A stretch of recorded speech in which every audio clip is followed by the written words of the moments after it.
Blog Talk Radio. Welcome to Family Law Talk. Family Law Talk. Presented by Kirk Stange of Stange Law Firm, PC. Stange Law Firm is a family law firm with offices in Missouri and Illinois. Now, here's your host, Kirk Stange. Welcome to Family Law Talk. We have a great topic today. The topic is parenting time or custody, and this is based on an article we have on FamilyLawHeadquarters.com dated July 10th, 2016, titled Parenting Time versus Custody. So as a follow-up to the episode today, you can definitely go on over to FamilyLawHeadquarters.com and read the blog article that we have over there. So let's jump into the topic itself, and here it is in essence, which is in divorce cases, in paternity cases, with unmarried parents, at the conclusion of these cases, obviously there's going to be some sort of child custody award, if you will. So who gets the kids at their home, and then specifically on what days of the week and what times, how does summer work, how does a holiday work, and even during the school year and so on and so forth. So physically, who are the kids going to stay with? And then you get into this issue of decision making. So when you get into what school a child might go to, medical decisions, extracurricular activities, maybe decisions about religion, so on and so forth. Who gets to make the call? Do both parents have to agree? Does one parent have the final say? All of these issues are big issues when you get into the context of a divorce or custody litigation between unmarried parents. And classically, these terms sole custody or joint custody have been used. Some states have used the word primary custody, for example. In Missouri, the word primary custody is really taboo and not allowed any longer. So we're talking, sole custody, joint custody, and then you get into specific things like physical custody versus legal custody. So when we talk about where children will live or reside on certain days of the week, on specific days, as I referenced, holiday time, summertime, during the school year. Classically, we've been calling that physical custody. And then when you get into the decision-making issues, that has generally been referred to or classically referred to as legal custody. And the way this generally works is in joint legal custody cases, the parents are supposed to agree. And then sole legal custody cases, the parent with sole legal custody has the final say. There's been this movement sort of brewing in the country, if you will, and some states have moved in the direction of just tossing these terms out. So sole or joint, just tossing that term out, not using it anymore. And then when you get into physical custody or legal custody, again, sort of a movement brewing to toss these terms. This isn't universal amongst all states, but it's sort of this phenomenon sort of brewing, if you will, sort of growing in popularity. Certainly there's lots of advocates and proponents really for doing away with these terms joint or sole custody and doing away with the terms physical or legal custody. And the shift has been to move this and use really terms that are much more friendly to the parents. At least that's the idea. So versus saying physical custody, the term parenting time is sort of the new movement amongst some states to use in place of the terms sole or joint physical custody. And then when you get into this idea of decision-making amongst the kids, about the lives of the kids, so again, what school do they go to, what medical decisions are made, extracurricular activities, religious-type decisions, who's making those calls. Again, classically, that was referred to as legal custody, but there's this movement brewing, if you will, in some states to simply call that, at the end of the day, allocation of parental responsibilities. So we're not, in essence, we're assigning parental responsibilities. We're not making it sole or joint.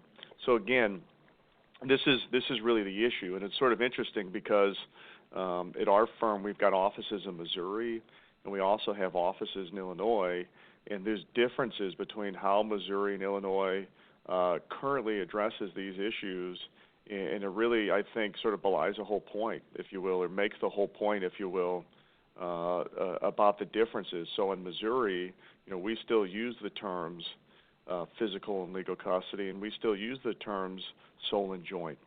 But then over in Illinois, a new statute came into play, and under this new statute which came into play, those terms are out. And again, Illinois has taken this approach that I've referenced here in this podcast today, that we don't call it physical custody, we call it parenting time. And we don't call it legal custody, we really call it allocation of parental responsibilities. And so again, differences in terms of how Missouri handles this and how Illinois handles it.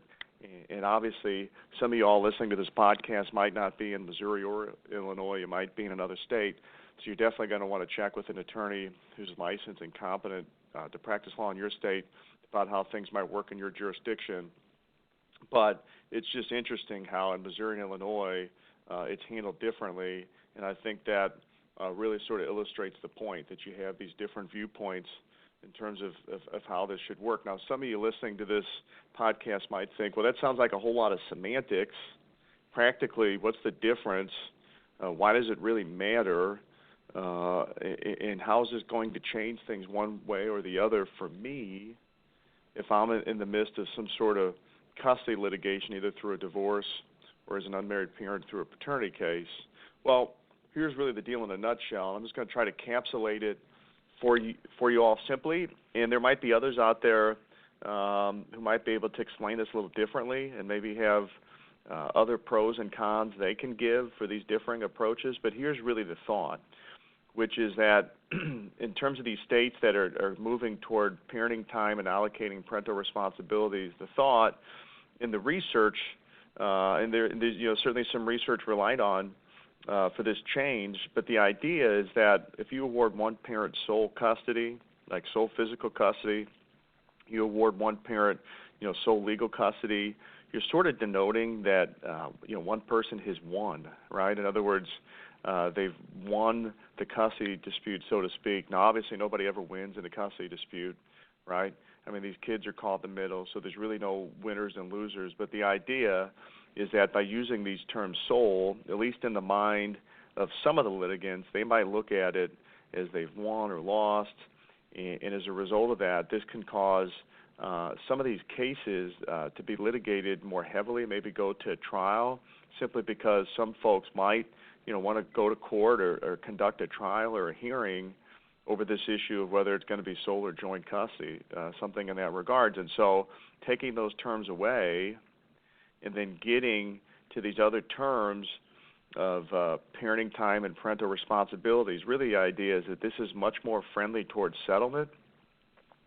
This is much more friendly toward individuals not being caught up in labels, but maybe getting into the nitty-gritty of, what's a proper custody schedule and who should make decisions about what issues versus simply being caught up on definitions, which sometimes, these definitions can ultimately be a potential deterrent towards settlement. In other words, it can just rub some parents the wrong way. The idea that they might be on the short end of a sole physical custody award, let's say. So again, the idea is that parenting time and allocation of parental responsibility is much more friendly, maybe easier for parents to consume, and it might lead to more amicable settlements and resolutions where parents can really just focus on the details of the custody plan and parenting schedule versus being caught up in these labels. So again, I think this, in essence, is the way I understand some of the pros in the mind of those who really think that this is a better way of going about handling custody matters. On the flip end, some folks, I'm just giving you cons, and I'm giving it to you very neutrally, and it's really up to you all to decide, what approach is better. And truly, time is going to tell in a lot of ways. You've got Illinois implementing this new system. It's very new, and so time's going to really tell in a lot of ways whether this is an improvement over what had taken place before, or whether at the end of the day it's really sort of semantics and maybe it doesn't change things that substantively at all. Again, I think time is really going to tell. But a potential con, at least something some folks would argue, is this, which is in Missouri, for example, we just had a new statute signed into the law, and we talk about this in one of our prior podcasts, and this new statute was signed into the law in the state of Missouri, and really this pushes equal custody time, if you will. In Missouri, in essence, this makes this, in essence, a presumption of equal parenting time, and it indicates that sex can't be taken into account in terms of child custody awards, and that if a court isn't going to do something close to an equal custody time, they need to make specific findings about why they didn't do so. And so, for those who might not like this new system of taking away these labels of sole or joint and physical and legal custody, and they might not be big proponents of the idea of parenting time and allocation of parental responsibilities, what some folks would be worried about, at least, is, they believe in shared parenting. They believe that custody time should generally be equal between two parents, except in very rare circumstances. And so, at the end of the day, simply changing labels, the worry might be of some that both parents don't end up with equal custody time or something close to that, and instead they get a different label, which would be parenting time and allocation of parental responsibilities, but that maybe these new labels aren't going to really change anything substantively for the, quote, non-custodial parent. They just get a more friendly label or term, if you will. And so, for a lot of the folks that are really pushing shared parenting, equal custody time for both parents or something close to it being the norm, a lot of those folks might not like these new labels as such and think at the end of the day, look, we're more concerned about the substance of it, not labels, and what we want is both parents basically getting a shared parenting plan or a shared custody schedule, if you will. So again, that would just be one potential con. But again, really interesting as you look through the states and you see states kind of going in some ways in some different directions, some holding on to the terms physical and legal custody and sole and joint, and then some states doing away with it and moving to this parenting time and allocation of parental responsibilities approach. And it'll be really interesting to see as time goes on if, how things play out in different states with these different terms and whether one approach improves things in those states versus the other. Definitely interesting. But again, we wanted to cover the topic today. Thought it was an interesting topic and one certainly worthy of a discussion. So as a follow-up to the episode today, again, go to familylawheadquarters.com. Check out the article dated July 10th, 2016, titled Parenting Time versus Custody. Definitely be good as a follow-up to the episode today to check that out. Thanks for tuning in. Stay tuned to our next episode coming up. Thank you very much. Thank you for listening to Family Law Talk with Kirk Stange. Visit StangeLawFirm.com for more about today's topic or to put Stange Law Firm to work for your family today. The choice of a lawyer is an important decision that should not be based solely upon advertisements. Neither the Supreme Court of Missouri or Illinois reviews or approves certifying organizations or specialist designations. The information you obtain on this podcast is not, nor is it intended to be legal advice. You should contact an attorney for advice regarding your individual situation. We invite you to contact us and welcome your calls, letters, and electronic mail. Contacting us does not create an attorney-client relationship. Please do not send any confidential information to us until such time as an attorney-client relationship has been established. And finally, past results afford no guarantee of future results, and every case is different and must be judged on its own merits. Kirk Stange is responsible for the content. Principal place of business, 120 South Central Avenue, Suite 450, Clayton, Missouri, 63105.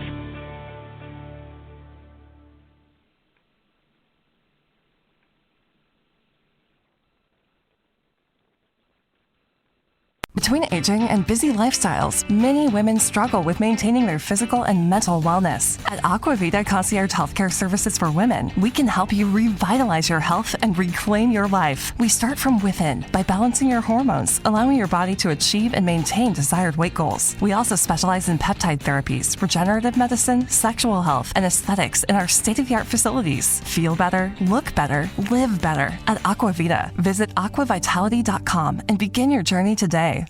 Every day, my company gets scam phishing emails trying to get money or sensitive info. I wanted to protect my employees and my clients, so I checked out CISA's Secure Our World. They've got simple ways we can protect our businesses from online threats. First, teach employees to recognize and report phishing. Next, require strong passwords plus multi-factor authentication. And finally, turn on automatic updates for your business software. To learn more, go to CISA at cisa.gov/secure our world.